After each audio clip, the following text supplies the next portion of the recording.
Yes, effective May 1st, 2026, China expanded its unilateral zero-tariff policy to include all 53 African nations with which it maintains diplomatic relations.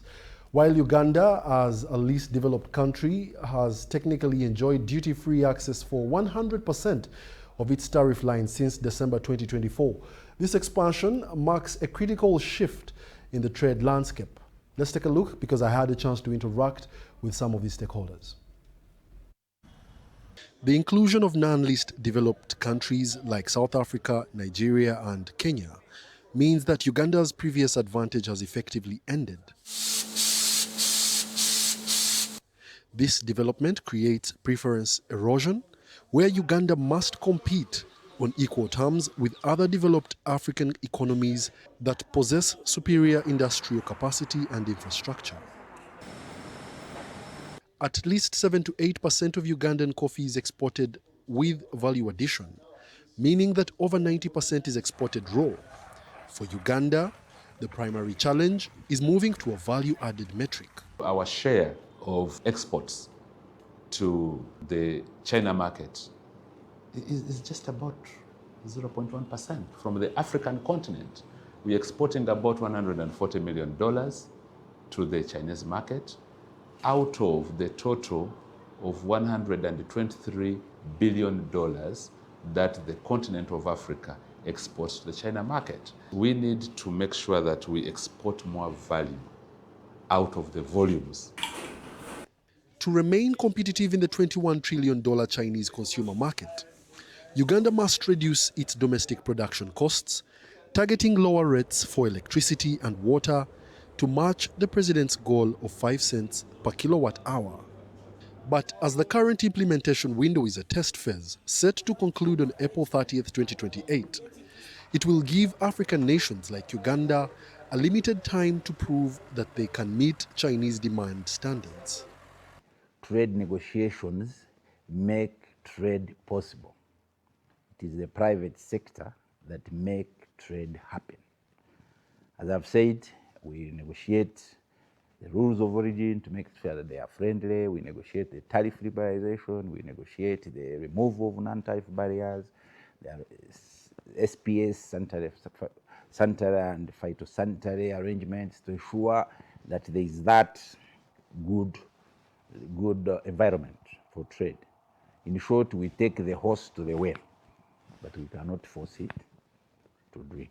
Since 2022, all food manufacturers exporting to China must register with the General Administration of Customs of China and comply with strict sanitary and phytosanitary standards, including testing for chemical residues, pest control, supported by detailed management records and tariff purposes, and ensure strong product traceability and branding.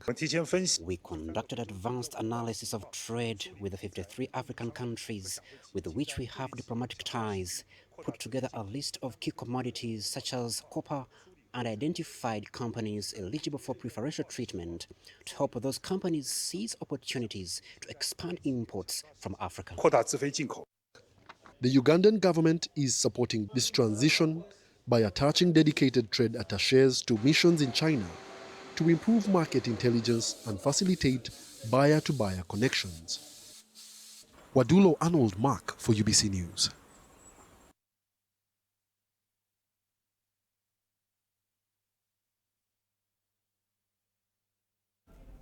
Now, to bring us up to speed, CGTN reporter Mark K is in Nairobi and is going to be bringing us up to speed. Now, Miss Mar, as China opens up its consumer economy to 53 African nations, what is the current market sentiment among Chinese importers and consumers on the influx of high-quality, value-added Ugandan goods like specialty coffee, processed oils, and should we be expecting a tangible shift in Chinese firms' willingness to relocate their foundational manufacturing units and technology on African soil?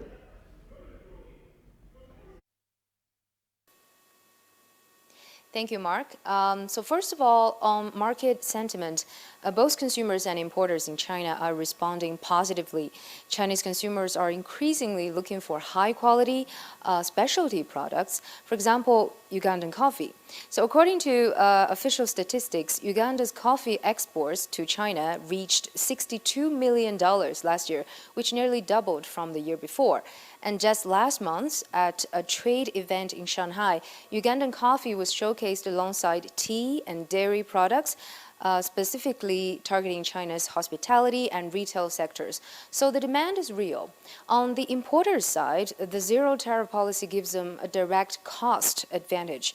Reports from China shows that Ethiopian coffee, for instance, is now about 20% cheaper than the similar quality beans from, say, Central and Southern America, simply because the tariff is gone. So that kind of price difference gets buyers' attention. And we're not just talking about coffee. South African apples, avocados from Kenya, and sesame seeds from Tanzania, for example, are all seeing similar benefits. Chinese importers quoted in trade publications say that they are actively looking for more African suppliers.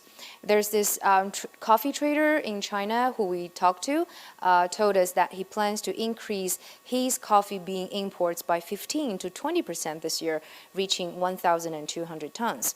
So the sentiment is clearly shifting towards Africa. Now, on the bigger question, will Chinese companies relocate manufacturing to Africa? Well, here the answer is more nuanced, but I think we're already seeing early signs. The logic is straightforward. Under the zero-tariff policy, if a Chinese company processes cashews, cocoa or coffee inside Africa, turning raw beans into roasted coffee, or let's say raw cocoa into butter, then the finished products can enter China tariff-free. That lowers the cost significantly. And Chinese trade officials have stated this openly, that this policy is designed to encourage exactly that, Chinese investment into African factories, not just trading in raw materials, but also in the production chain. So the goal is to help Africa move up the value chain, and we've seen concrete examples like in Zambia, Mozambique, and Tanzania. China's market regulators have been running agricultural standardization projects.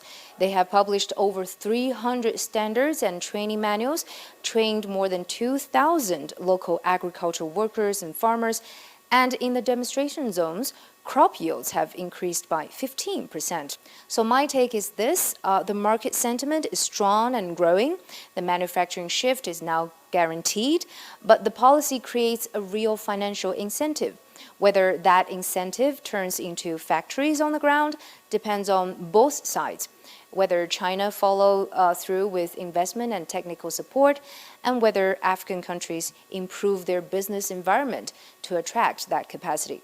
Back to you, Mark.